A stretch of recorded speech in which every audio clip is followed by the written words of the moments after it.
Tonight you'll fall asleep after immersing yourself in the warm, enveloping atmosphere of a historic American-style movie theater. From the old-fashioned charm of the opulent lobby to the blissful escape of watching a classic film under the soft glow of the big screen, this will be a perfect night on a charming tree-lined Main Street. By the time you tuck yourself into bed, your mind will be full of nostalgic sights and sounds that will lull you into a deep slumber, whisking you away to the sweet, serene dreams of a bygone era. A special thank you to Alicia Steffen for writing this evocative story, and it will be read by the calming voice of T.K. Kelman. Now then, let's settle in, let go of the day, and prepare for some truly good rest. I hope you're feeling calm, cozy, and in the right frame of mind and body to enjoy a good night's sleep. If so, just make any final adjustments you need to feel perfectly comfortable. Perhaps you're shifting your pillow to just the right softness, or letting the weight of your body sink a little deeper into the mattress. Now, bring your focus to lengthening your breath, even if it's just by a small, subtle amount. There's no need to force it. Simply invite the air to flow in a little more slowly and out a little more completely. With each passing breath, feel the gentle, magnetic pull of sleep beginning to flow through your whole body, from the tips of your toes to the top of your head, a warm and heavy wave of tranquility. If you're not quite there yet, though, that's perfectly okay. You are most certainly not the only one. That sense of not feeling quite ready to drift off, of a mind still flickering with the remnants of the day, is something I contend with on many occasions myself. But there's no need to panic about it or to struggle.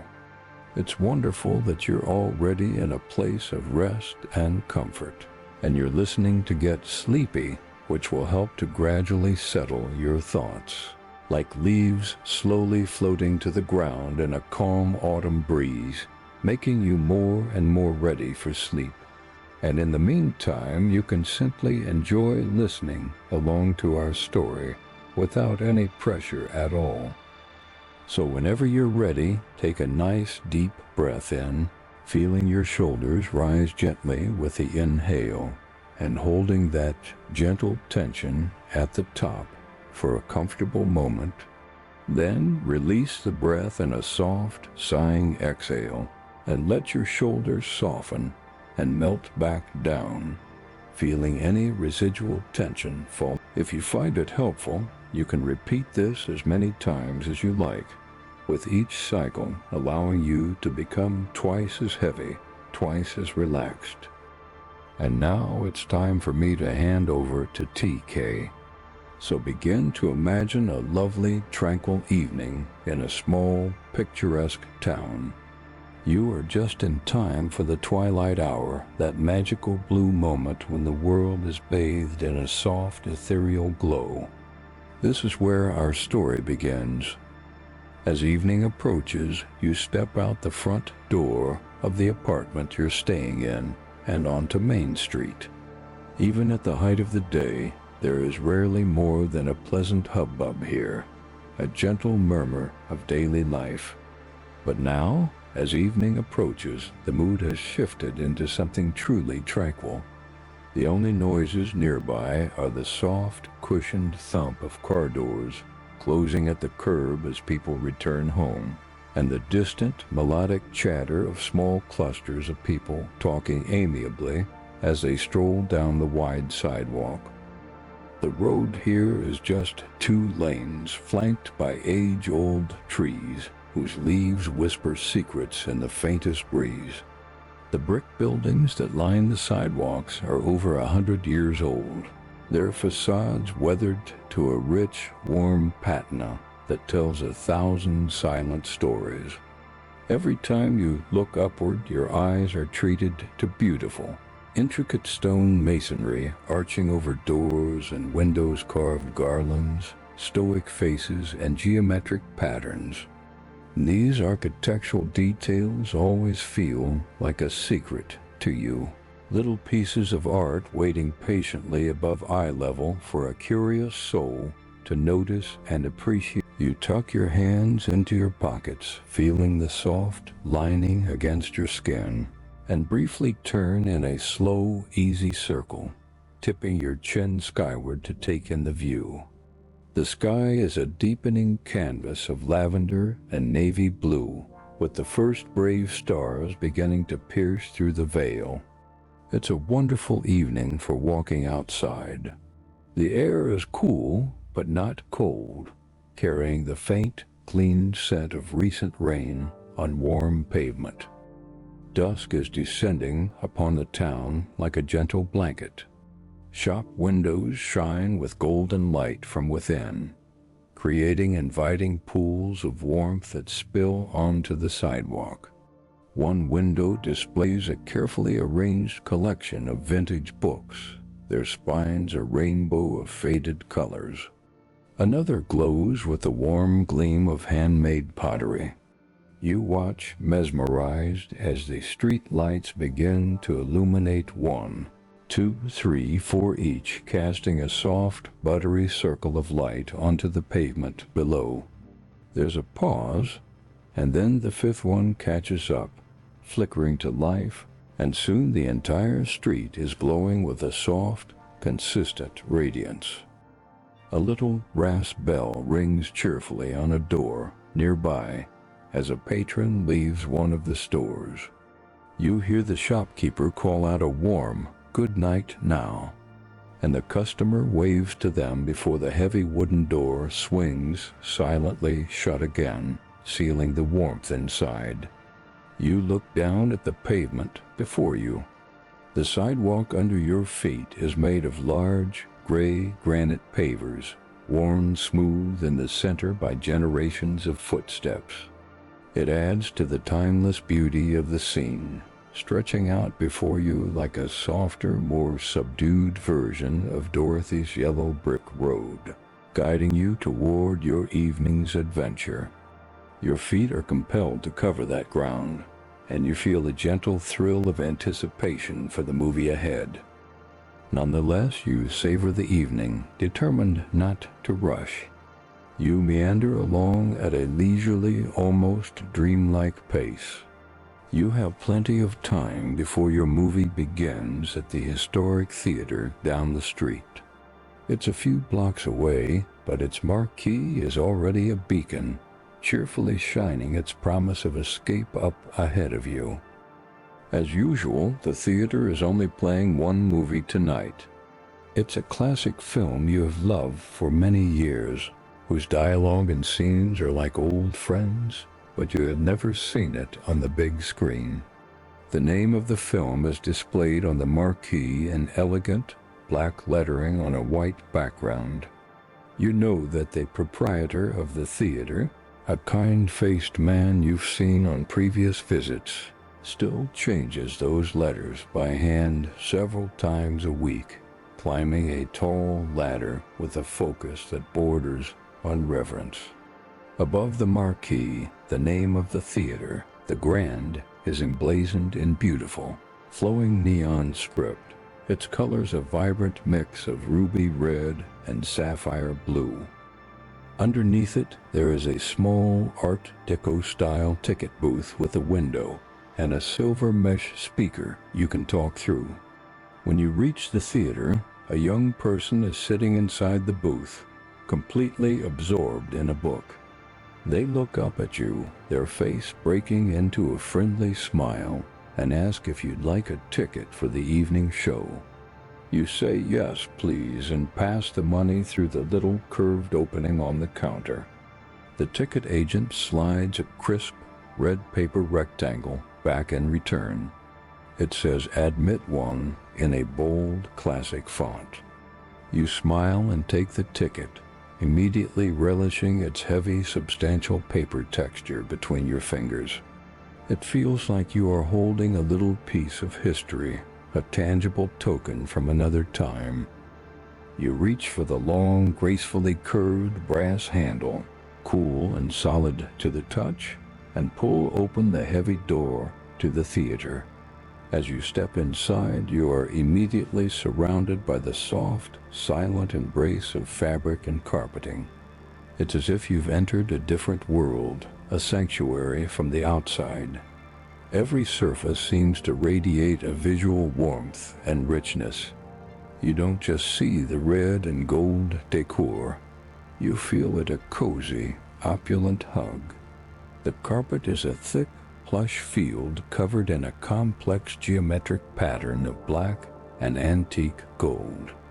Red velvet curtains, heavy and sumptuous, are draped in deep folds around the walls and doorways, their cords tipped with golden tassels.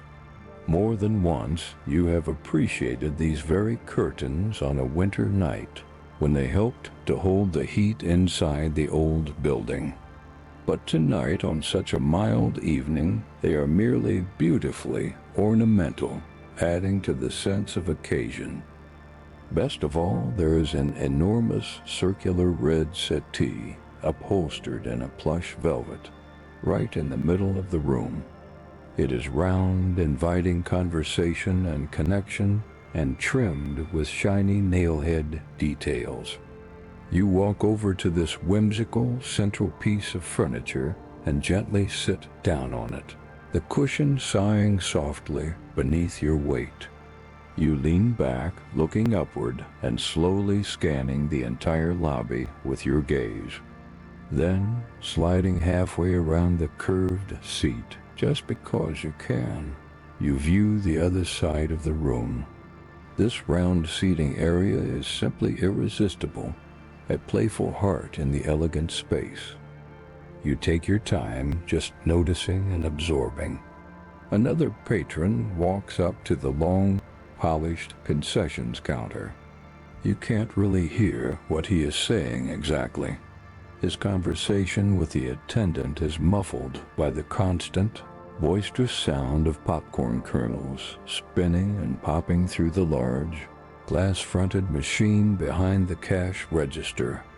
It's a joyful, percussive sound, but the tone of the two voices is undeniably friendly, and the woman behind the counter throws her head back and laughs at something he says.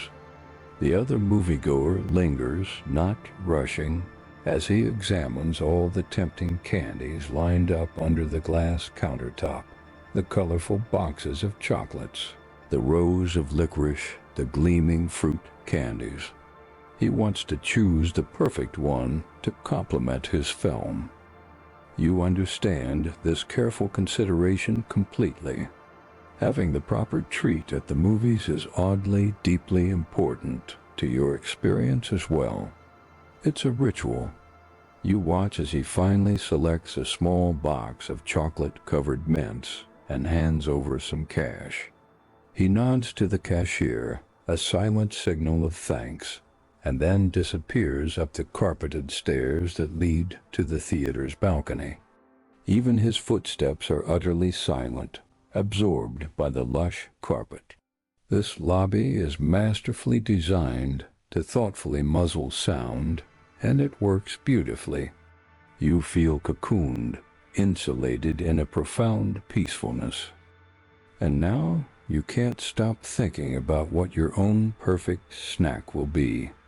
You run through a few options in your mind, but quickly settle on an old, reliable favorite, already relishing the specific prospect of that warm, buttery popcorn. You purchase a medium-sized bag, as well as a cold, fizzy soda filled to the brim with clear, clinking ice. As you take the large paper cup and hear the exuberant fizz and bubbles inside, you ponder, not for the first time, how sodas just seem to taste infinitely better from a fountain machine than from a can or bottle. It is a delightful mystery you hope you never solve, because it's one of those small magical things that makes a trip to the movies feel special. The cashier hands you a crisp, red and white striped paper bag, and you immediately feel the comforting warmth of the fresh popcorn radiating through the side.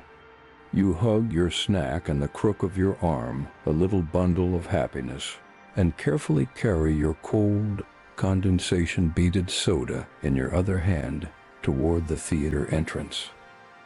As you walk in the direction of the hushed auditorium, the tantalizing, unmistakable smell of melted butter and toasted corn wafts from the bag, leaving an invisible trail in the air behind you.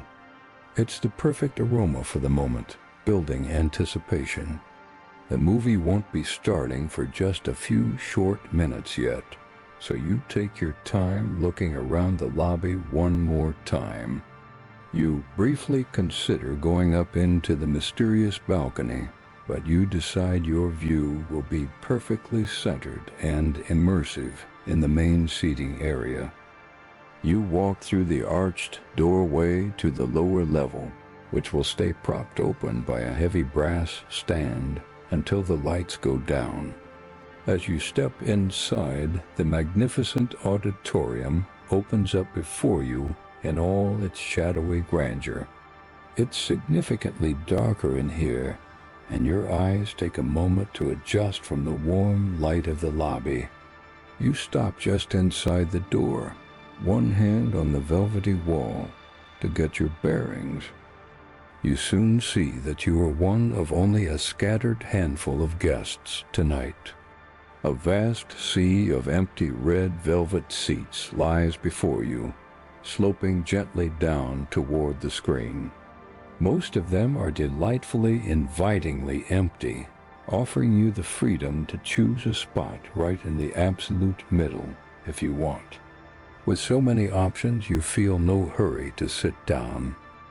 Turning to look upward, you see the dark void of the balcony behind you, and higher still, the small, glowing square of the projection booth window way up at the very top. The tall, vaulted ceiling above your head is painted in an ornate Art Deco style, with sunburst patterns and gilded accents, its colors echoing the rich reds and brilliant golds from the lobby. If you close your eyes for just a second, you can almost hear the faint, ghostly notes of a 1920s jazz band playing in your mind, the syncopated rhythms turning this space into a ballroom from the past. Turning back, you look toward the front of the theater, toward the giant screen. It is currently draped with even more luxurious floor-to-ceiling, red velvet curtains, gathered in thick swags. This is the very opposite of the minimalist, plain style that seems so popular nowadays, and you are consciously, gratefully reveling in the sheer luxury and ceremony of it all.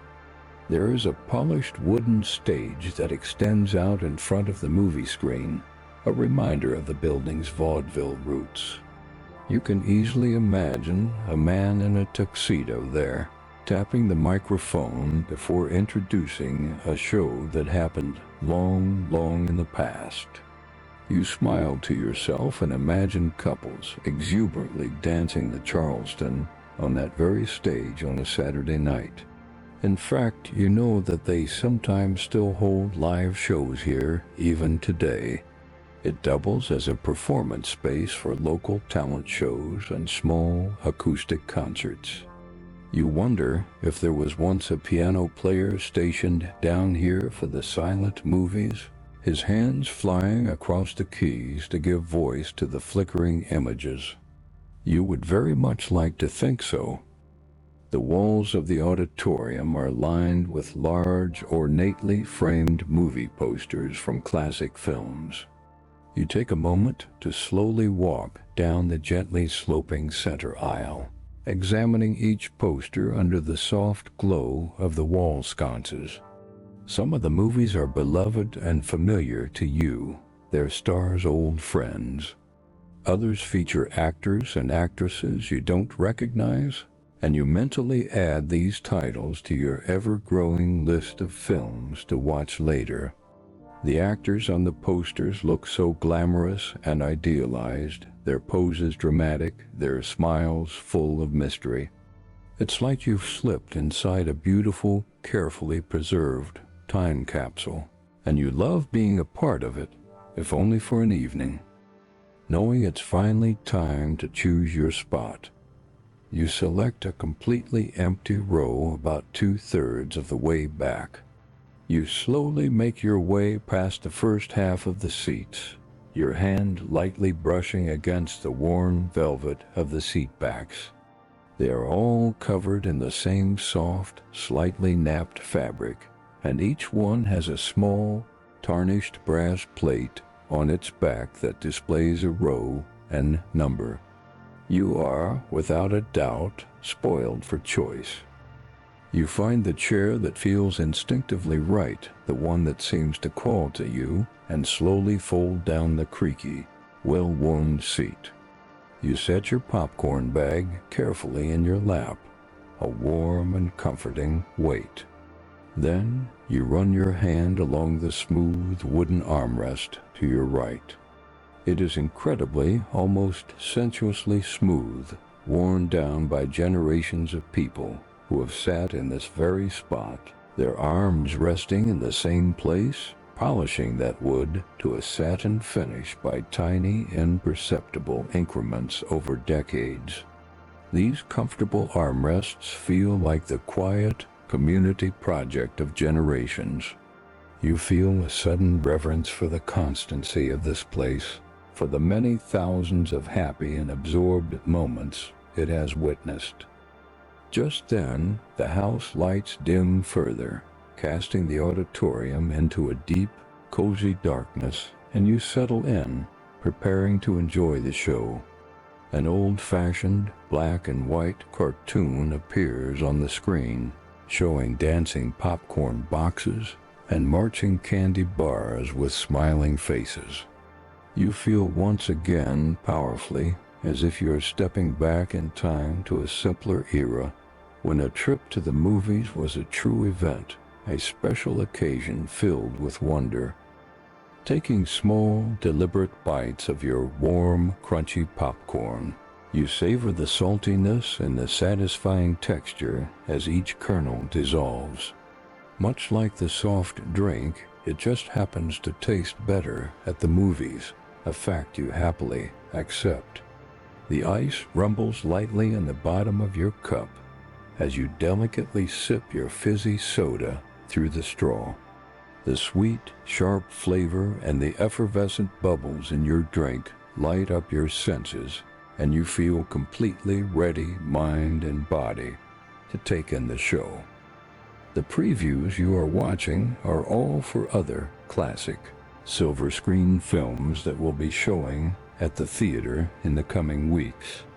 The dramatic voice of God narration and the bold, text-heavy title cards of the old film trailers are quite entertaining all on their own.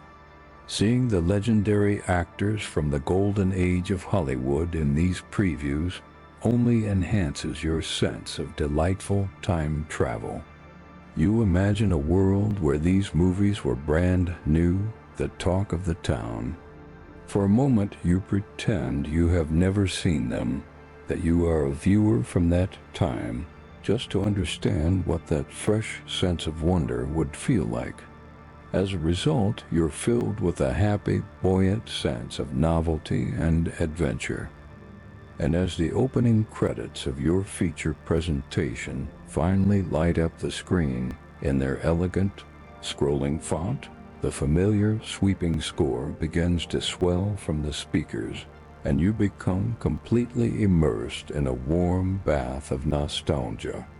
The costumes on screen are so chic and elegant, the women in tailored dresses and the men in sharp suits. The world on the screen is full of a stylized black and white drama, where every shadow is deep and every highlight gleams. Street scenes are resplendent with beautiful, classic cars, their curves sleek and their chrome details gleaming under the studio lights. The older models are so much more artistic and luxurious than today's vehicles. Although the acting is excellent and the story compelling, observing the intricate details of the settings is what you enjoy most. The apartments with their Art Deco lamps, the bustling newsrooms with clacking typewriters, the cozy restaurants, the entire world inside the movie is absorbing, and you find yourself wanting to be there, to walk down that glossy, wet, black and white street after a rain shower, wearing a stylish trench coat and a fedora. Because truthfully, although you deeply appreciate the focus on modern comfort in modern fashion, it's undeniably fun to imagine a time when a person never needed an excuse to dress up, when daily life itself was seen as a continuing to take small, unhurried bites of popcorn, you occasionally look around the dim theater. The few other patrons are mere silhouettes, their faces lit by the reflected glow of the screen.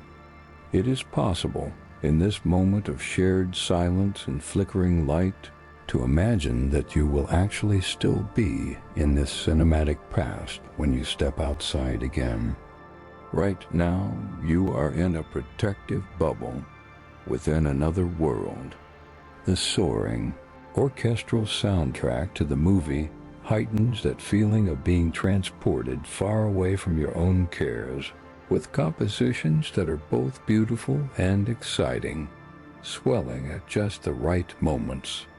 The extravagant, unashamedly emotional music perfectly echoes and amplifies the feelings you are experiencing from the story. This was an era of filmmaking that embraced sentimentality, that was not afraid to tell you how to feel, and you gladly surrendered to it. Your experience of watching the movie feels much shorter than it actually is. You are so absorbed that time loses its meaning. Before you know it, the final, poignant scene fades to black, and the scrolling credits begin to play, accompanied by the film's reprise theme. You stay in your seat until the very end, reading the names of all the actors, the gaffers, the best boys, and discovering where the movie was filmed and in what year. In this state of mind, every detail is interesting to you, a piece of the puzzle that created this small piece of art. By the time the lights slowly come up, bathing the auditorium in a gentle, warm glow, the other patrons have already made their way quietly back out to the lobby, leaving you virtually alone in the vast, silent space. You're not in a rush. You stand up slowly and stretch your arms high, feeling the pleasant stiffness in your limbs, then let your seat flip back up into its waiting position with a soft thud. It will be ready and waiting for the next lucky visitor who chooses it.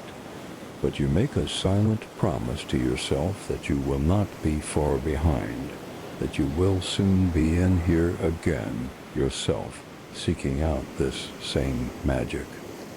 Taking your now empty cup and your crumpled popcorn bag, you sidle reluctantly out of the long row of velvety seats.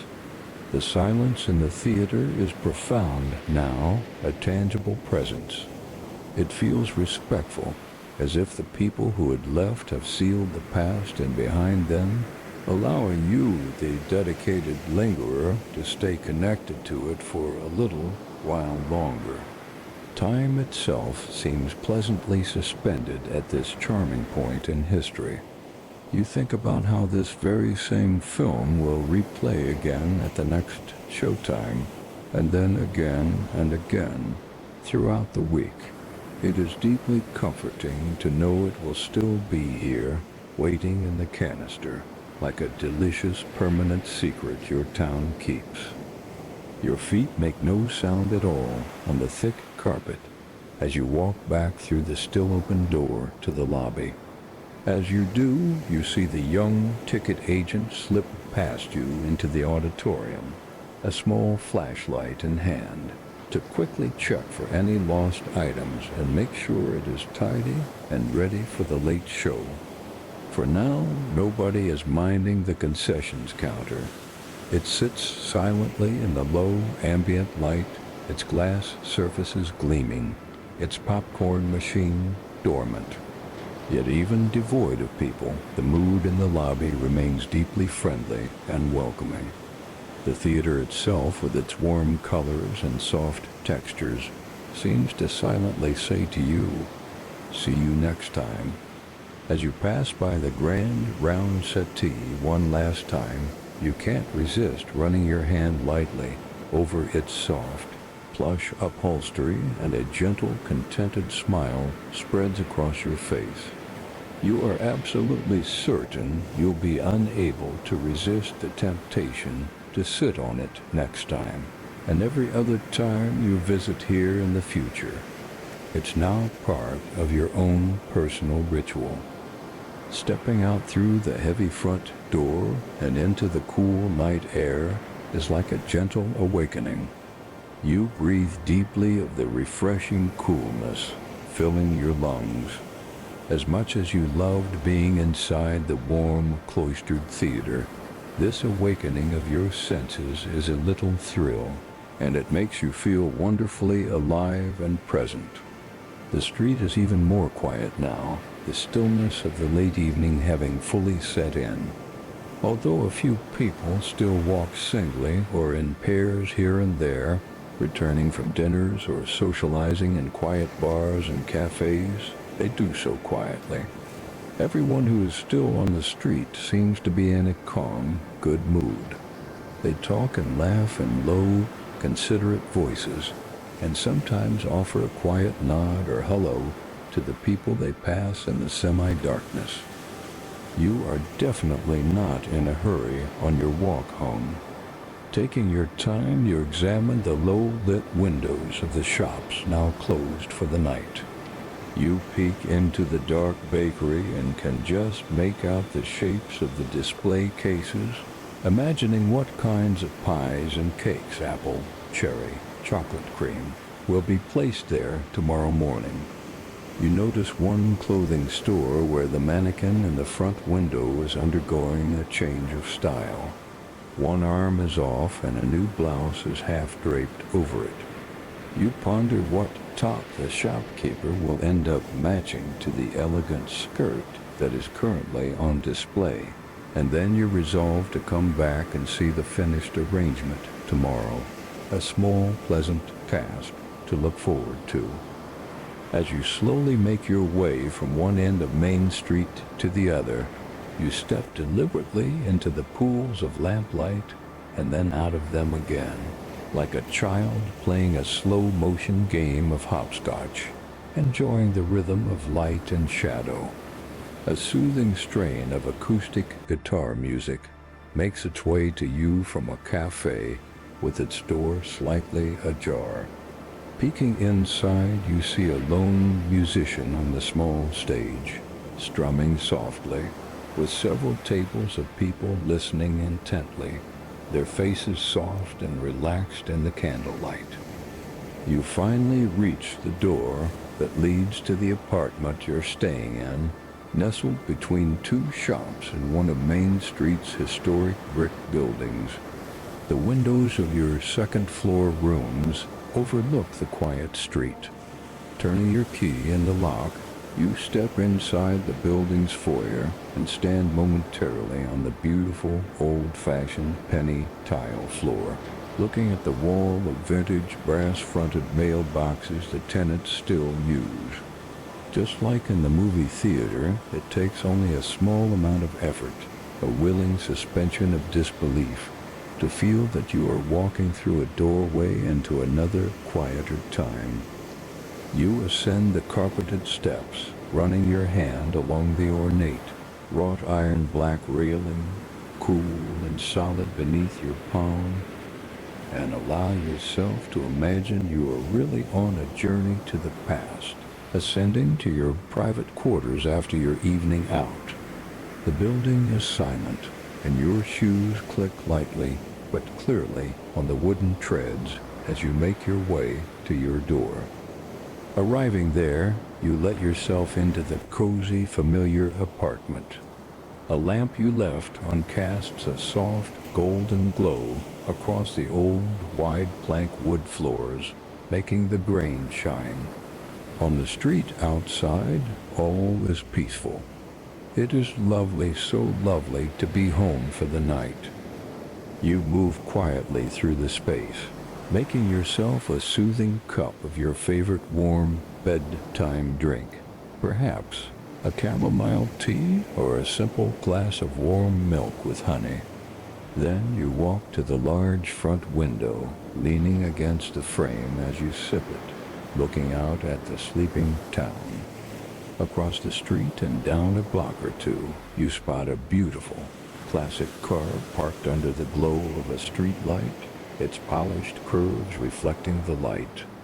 It looks so much like the ones from the movie you just saw, so perfectly of that era, that you marvel at the fact that one has now appeared, as if on cue, in real life, and then you cannot help but smile a slow, sleepy smile, because you think that perhaps you really did travel in time, just a little bit this evening. The feeling is too strong to be mere coincidence. It feels almost like magic, a gentle, benevolent magic of atmosphere and imagination. Soon a deep, irresistible yawn rises within you, and you know you are ready for sleep. It isn't long before you are happily pulling back your soft, clean covers and climbing into the welcoming embrace of your bed. You've had a perfect, enriching evening, a true escape, but you always look forward to this final, quiet moment of the day when the world is hushed and you can be completely alone with your settling thoughts. You slip into your crisp, cool white sheets and pull the soft, heavy comforter up to your chin, nestling into the perfect nest you've made. All the busy activities and endless tasks you've been doing, all the emails and responsibilities, they simply slip away into the background, their urgency fading. In fact, it feels like those concerns are from another decade entirely, as if their very importance is now a distant mystery. You could almost believe that there is no modern life, there is no internet, there are no computers. The digital world has receded into a faint, forgotten hum. Now you're ready to forget all of it for the night. In fact, you have already begun to let all of it disappear, pixel by pixel, from your mind. There is a growing, quiet space in your mind, a dark and comfortable void, and you feel like there is all the room in the world for you to expand into this empty space, to stretch out mentally, and to truly, deeply relax. You take a deep, deep breath and very slowly, filling your lungs to capacity, and then you imagine any last tiny remnants of tension in your body, a tightness in your jaw, a slight frown on your brow, a clenched hand are slowly dissolving, melting away, and flowing out of your body with your long, slow exhale. In your mind's eye, you gently replay the most beautiful scenes from the movie you just enjoyed, letting them play out in soft, slow motion, without sound. Like a series of beautiful, moving, you feel a deep, anchoring sense of well-being and safety. You are in a hidden, safe place, a sanctuary of your own making, where you are certain to have only sweet, pleasant dreams. Your thoughts are peaceful, meandering slowly. You imagine your entire inner world being rendered in soft, high-contrast black and white, just like the movie, simplifying everything, stripping away the noisy color. Your pillow is very soft and cool against your cheek. A profound, heavy relaxation spreads through your body, from your core out to your fingertips, a warm, liquid sensation that tells you sleep is very, very near. You feel your thoughts pleasantly drifting, becoming less like words and more like sensations. Eventually, on your own time and in your own way, you surrender to the weightlessness and fall into a deep, restorative, and restful sleep. Your subconscious still quietly remembering your magical journey through time in the historic theater.